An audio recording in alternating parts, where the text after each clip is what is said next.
Today, February 28th, 2026, the world woke up to something it hasn't seen in this region in decades, and most people weren't ready for it. Dubai International Airport, the world's single busiest hub for international air travel, went completely dark this morning. No departures, no arrivals.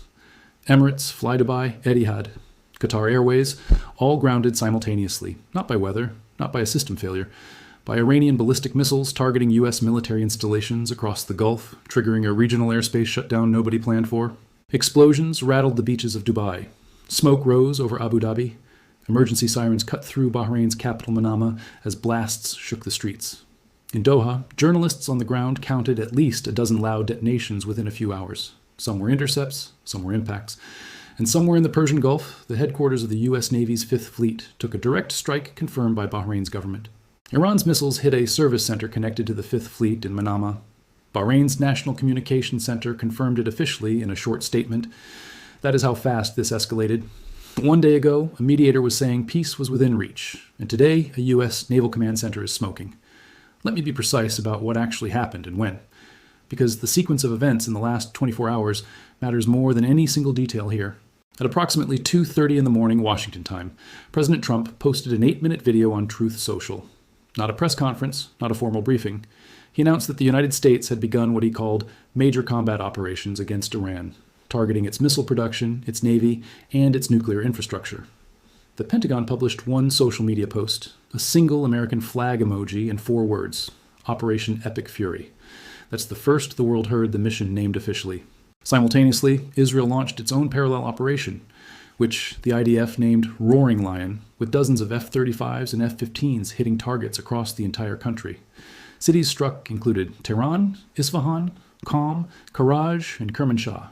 Not one target, not a pinpoint strike, but a broad coordinated campaign across multiple distinct regions. Trump's stated objective was more direct than any military announcement most analysts can recall from a sitting U.S. president in recent memory. He said the operation would destroy Iran's missiles, obliterate its nuclear program, and then told the Iranian people directly to take over their own government once it was done. That last sentence is not operational language. That is a publicly declared regime change goal, and it reframes every single piece of what follows this video right now. In my view, those words, take over your government, define the political ceiling and floor of this entire conflict from this point forward in ways we haven't fully absorbed yet. This is not a surgical strike with a narrow objective and a clear exit ramp. This is a campaign with a political endpoint that was declared before the dust had even settled. Now let's talk about what Iran did immediately after.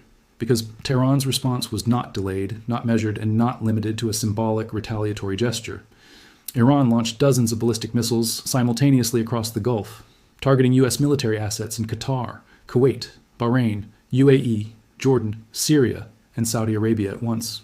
The IRGC released an official statement that did not hedge. It declared every American and Israeli military asset in the entire Middle East a legitimate target, full stop. That statement covers Al Udeid Air Base in Qatar, the largest U.S. military facility in the Middle East and the forward headquarters of U.S. Central Command. And here is the detail that almost no coverage is framing clearly. The thing that, in my view, makes this moment genuinely different from anything we have seen before.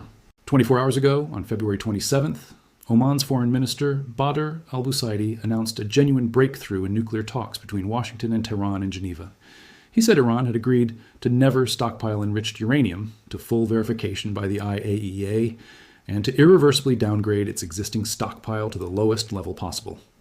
He used the exact phrase, peace is within reach. His words, official, on the record, published, less than 24 hours before the first bombs landed in Tehran's streets. The strikes began within one day of a mediator's public declaration that the two sides were closer to a deal than at any previous point in the entire diplomatic process. Whatever broke down between that announcement and Trump's 2:30 a.m. video, it didn't stall, it collapsed completely, and the world is now inside a war described as avoidable yesterday. In my view, that 24-hour gap is the single most important analytical thread in this story, and it's the one mainstream coverage is moving past far too quickly right now. It tells you that the decision to strike was not simply the result of negotiations failing. Those talks were apparently still progressing right up until the final hours before launch.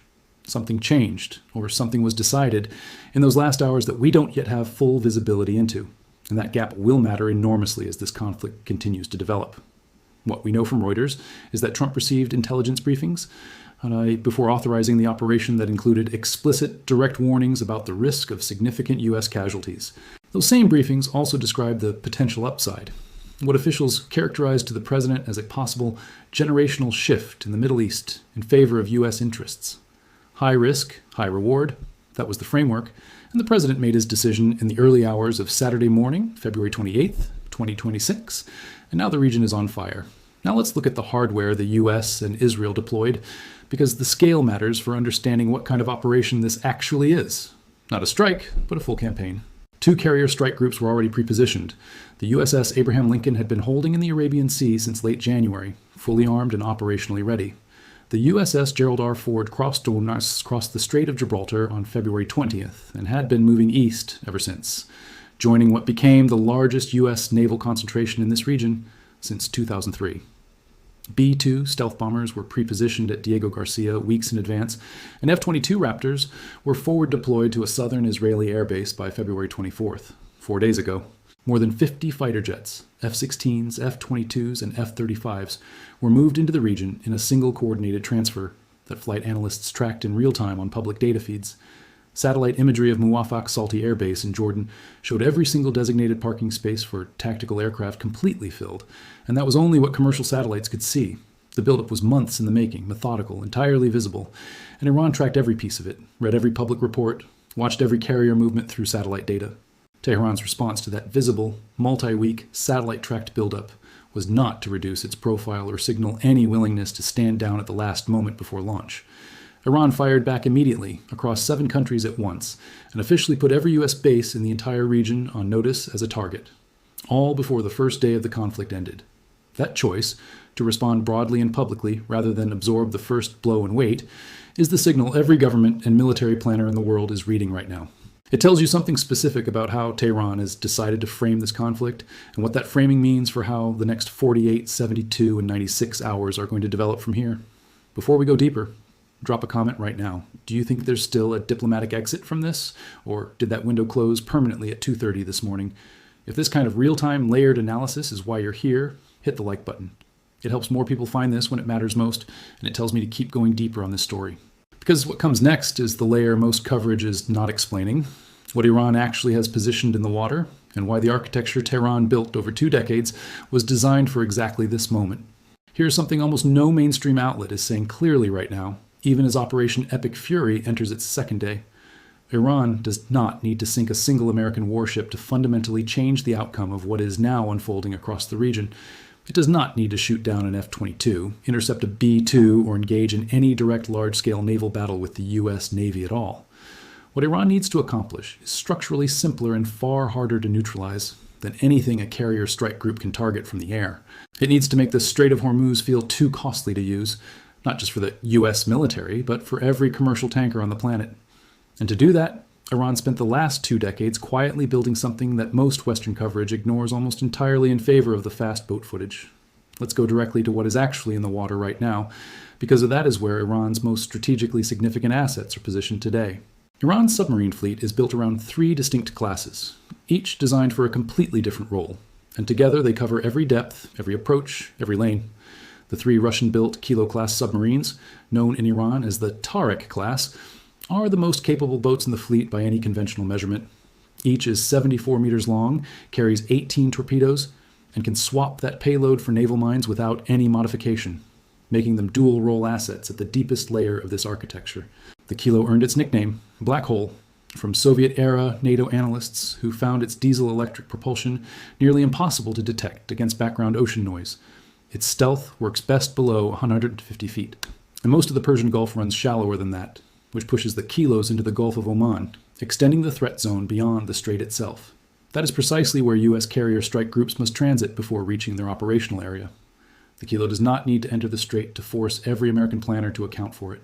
Then there's the Fateh class, Iran's domestically built Conqueror submarine, 48 meters long, 6 torpedo tubes, with up to 35 days endurance on a single mission without surfacing.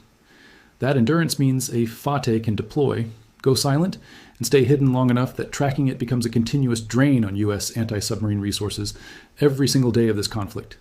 But it is the 3rd class, the Ghadir, that changes the geometry of the strait itself in a way the other 2 boats cannot replicate by design.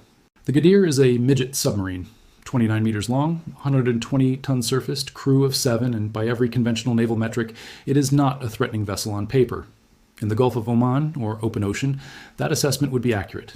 Inside the Strait of Hormuz, those same characteristics become a completely different kind of asset.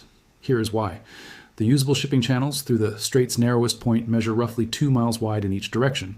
That is all the navigable space available to any vessel. Every ship transiting that corridor, U.S. warship, commercial supertanker, or logistics vessel, is compressed into the same predictable, charted, unavoidable lanes.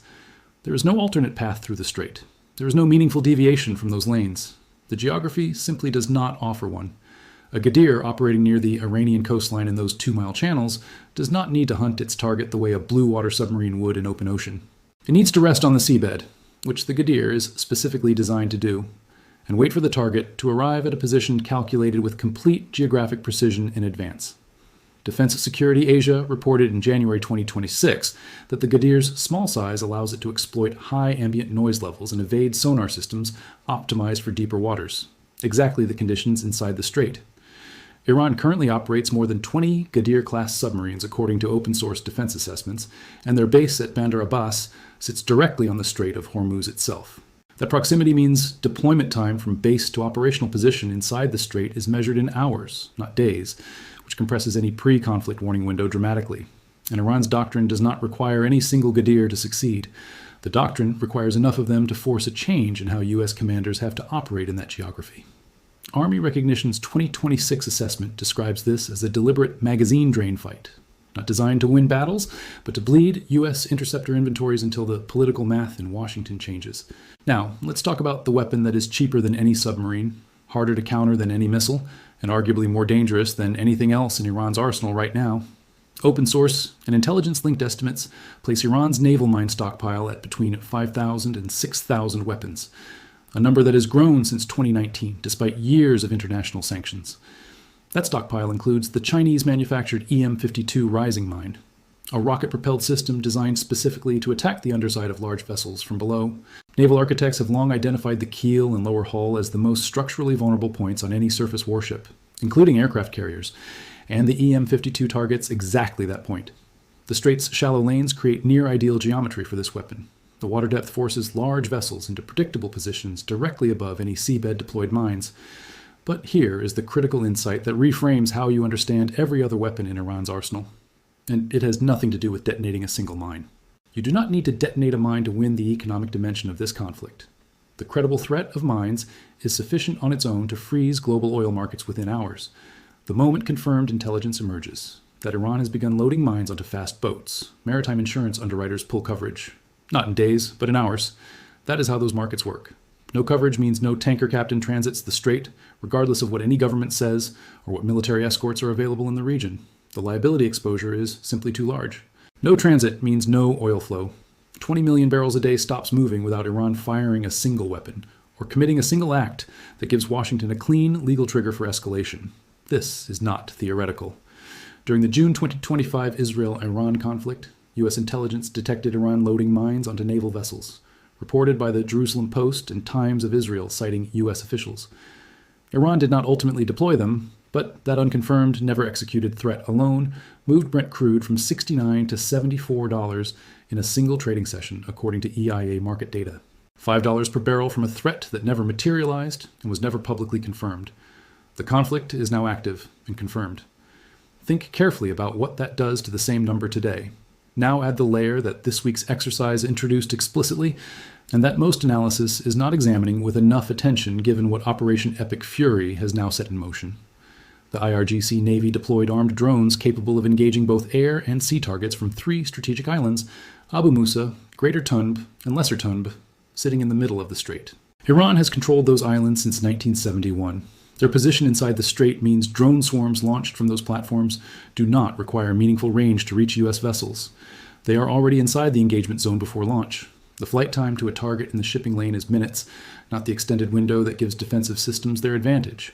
The U.S. Navy's counter-drone architecture is real and layered.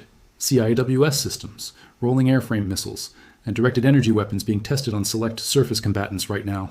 But the financial math of swarm warfare is deeply unfavorable for the defender. And the U.S. Navy learned this lesson extensively in the Red Sea from 2023 through 2025. Each defensive intercept cost between $400,000 and $2 million, depending on the system used. A drone manufactured in an Iranian factory costs a fraction of that figure. You do not win a swarm engagement by shooting down every incoming weapon. You win by overwhelming the cost-exchange ratio until the defender exhausts its interceptors or accepts damage. The USS Carney alone expended an extraordinary volume of interceptor missiles defending against Houthi drone swarms during a single week of that Red Sea campaign. Iran's version of that same cost-exchange playbook, running from its own coastline and from those 3 islands, is the upgraded and more dangerous model. When you look at all of it together, the Kilo submarines in the Gulf of Oman, the Ghadir midgets on the seabed inside the strait, the mines, the island-based drone swarms, the picture clarifies completely. This is not a military designed to fight the United States Navy in open battle, ship against ship, in the way traditional naval power is measured and compared on any conventional scale. This is a system engineered to make the Strait of Hormuz ungovernable enough that the political cost in Washington exceeds whatever military objective is waiting on the other side. In my view, that is the most important thing to understand about Iran's posture right now as Operation Epic Fury enters its operational phase. Tehran is not trying to win, it is raising the price of winning. And what happens to global oil markets when that architecture is fully activated is the thread that pulls everything else together, which is exactly where we're going next. Because JP Morgan has a published number for where crude goes if the strait closes, and when you hear it, the entire strategic logic of everything Iran built snaps into focus immediately. Here is the number that ties everything happening in the Strait of Hormuz right now directly to your gas pump, your grocery bill, and every economy on the planet. 20 million barrels. That is how much crude oil and petroleum products pass through the Strait of Hormuz every single day, according to the U.S. Energy Information Administration. That figure represents nearly 20% of all liquid oil consumed globally. And as of February 28, 2026, the corridor those barrels must travel through is now an active war zone. Before a single tanker has been physically stopped, the market is already repricing the risk, and the numbers being published today tell a very specific story about where this goes next. Brent crude, the global benchmark, closed Friday at $72.87 per barrel, up 287% in a single session before the bombs landed, purely on expectations that something was coming. WTI, the U.S. benchmark, closed at $67.02, up 2.78%, and that was the Friday close, hours before Operation Epic Fury was even publicly announced to the world. Those closing prices already embedded what Goldman Sachs, in a note published just days ago on February 23rd, described as a $6 geopolitical risk premium sitting on top of fair value. Goldman's base case, Brent forecast for Q4 2026, sits at $60 per barrel, assuming no Iran-related supply disruption and no major supply shock. That assumption is now being stress-tested in real time. A Reuters survey of 34 analysts published on February 27th, one day before the strikes, put the 2026 Brent average consensus at $63.85 per barrel, up from $62.02 in January's poll. That was the consensus yesterday. Today is a different market, and the analyst commentary published since the strikes began tells you exactly how much the picture has shifted overnight. Vandana Hari, CEO of Singapore-based Vonda Insights, told The National today that she expects a jump to $80 per barrel if the war continues through Monday, describing it as a knee-jerk reaction to the strikes. Amro Zakaria, founding partner of Kyoto Network, was equally direct in the same publication. Oil prices will see an initial spike when markets open Monday, he said, with no ambiguity about the direction. Zakaria also laid out the scenario markets are most focused on avoiding. A protracted war, he said, means potentially 20% of global oil supply not reaching its destination. And only then does oil approach $100. Lombard Odier, the Swiss private bank, estimated before today's strikes that a temporary spike to $100 or beyond was plausible if Iran moved to physically disrupt the Strait of Hormuz. JP Morgan Global Research, in its published 2026 outlook, forecast Brent averaging around $60 per barrel this year, noting that protracted supply disruptions are unlikely as their base case assumption. JP Morgan also noted that history suggests further destabilization of Iran could lead to significantly higher prices over extended periods, citing 1979 as the clearest precedent. Iranian production never recovered to pre-revolution levels, still 2 million barrels per day below 1979 peak, which gives the regime change framing of this operation genuine long-term economic weight. Barclays said this week that geopolitical tensions pose asymmetric upside risks, estimating that 1 million barrels per day disrupted for 12 months would add $8 to oil's fair value. Clayton Siegel of CSIS wrote in an Axios assessment today that Iranian retaliation against Gulf producers could temporarily remove a substantial portion of 18 million non-Iranian barrels per day from the market. That scenario, Iran striking Saudi or UAE energy infrastructure, is what Axios described this morning as the most market-moving possibility currently on the table, not the direct US-Iran exchange itself. Now let's understand the structural reality that makes this situation different from every previous oil price spike this market has processed. And it comes down to simple bypass arithmetic. The alternative routes around the strait exist on paper. Saudi Arabia's east-west pipeline moves approximately 5 million barrels per day. The UAE's Fujairah pipeline adds roughly 1.5 million more. Combined bypass capacity sits at around 6.5 million barrels per day, against a straight flow of 20 million. That 13.5 million barrel daily gap cannot be closed on any timeline that matters to a real-time market. Strategic petroleum reserves exist for moments like this. The U.S. holds approximately 400 million barrels. IEA member nations together hold over 1 billion barrels in combined emergency stocks. At current consumption rates, that combined buffer buys roughly 2 months of coverage against a full strait closure, after which the world runs on supply it cannot replace through any existing infrastructure. In my view, that 2-month number is the single most important figure in this entire economic picture.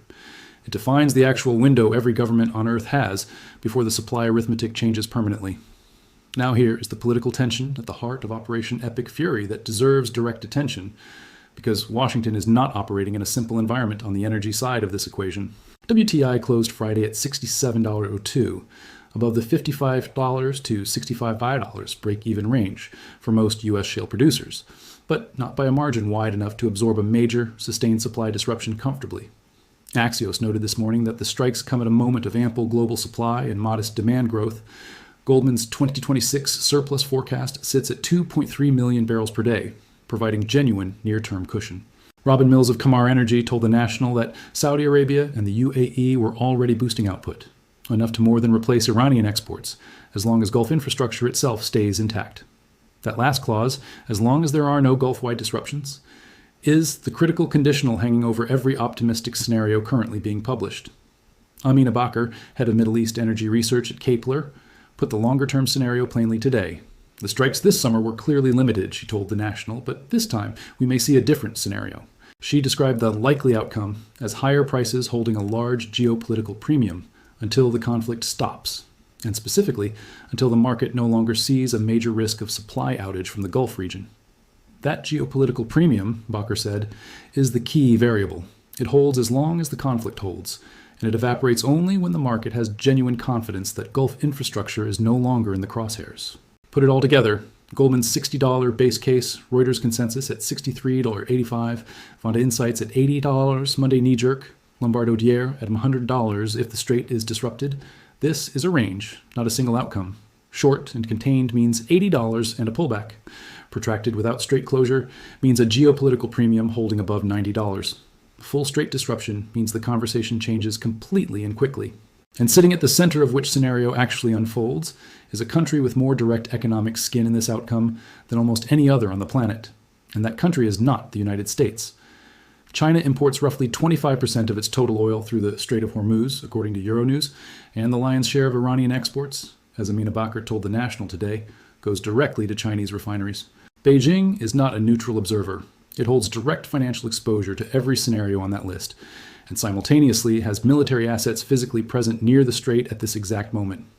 In my view, that overlap, energy dependency, naval presence, economic exposure, pulls the military picture into the market story in a way that no previous US-Iran confrontation has ever involved. What China decides to do in the next 72 hours, both diplomatically and in terms of its naval posture, may matter more to where oil prices ultimately settle than any single strike or counterstrike. Here is what almost nobody is framing clearly right now, while the world watches smoke rise over Tehran and missiles track across 7 countries simultaneously. China, the country with the most capable naval assets near the Strait of Hormuz, did not stay silent for long after the first bombs landed this morning. Within hours of Operation Epic Fury beginning, China's foreign ministry released an official statement that was brief, deliberate, and worth reading word by word. China is highly concerned over the military strikes against Iran launched by the US and Israel, the statement said. Iran's sovereignty, security, and territorial integrity should be respected. Then came the part that carries real strategic weight. China calls for an immediate cessation of military operations to avoid further escalation of tensions and to resume dialogue and negotiations. That is not a neutral statement from a bystander. That is Beijing publicly demanding Washington stop an operation that is currently active, issued within hours of the first wave of strikes. China's state news agency went further. It posted a caricature on X of Uncle Sam with the caption, "Hegemonism is the only language I know. That is not diplomatic language. That is a signal about framing." In my view, what matters here is not just what Beijing said, but what Beijing chose not to do, and what the gap between those two things tells us about where this goes next.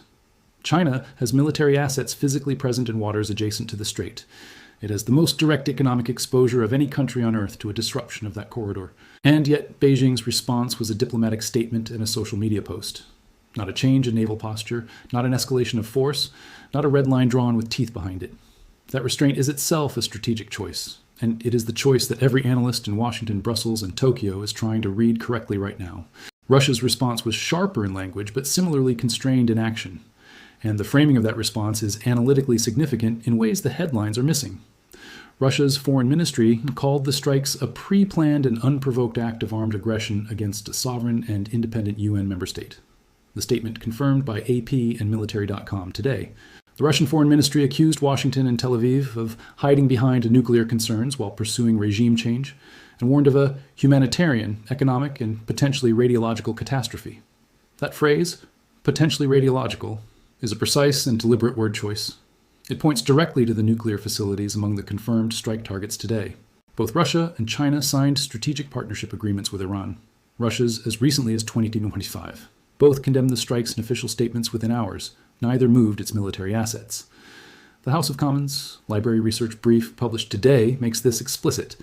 Despite signing a new strategic treaty with Iran in 2025, Russia is not expected to militarily defend it. Same pattern as June 2025. This is the architecture of limited solidarity. Public condemnation, diplomatic pressure, economic leverage, but not military intervention. And understanding why they chose that boundary matters enormously. The Atlantic Council, in an expert assessment published today within hours of the strikes, identified the central question most clearly. What is the endgame? Their assessment noted the operation is not a classic preventive strike. No immediate Iranian threat triggered it. The logic is exploitation of perceived regime weakness to generate political change from within. Thomas Warwick of the Atlantic Council described the campaign as built upon intelligence and operational advantages, combined with firepower intended to pressure the regime until internal actors might move against it. Alex Plitzis of the Atlantic Council raised a concern most coverage is not addressing. Iran may be deliberately holding missiles in reserve rather than committing its full arsenal in the first wave. That reframes the initial Iranian response entirely.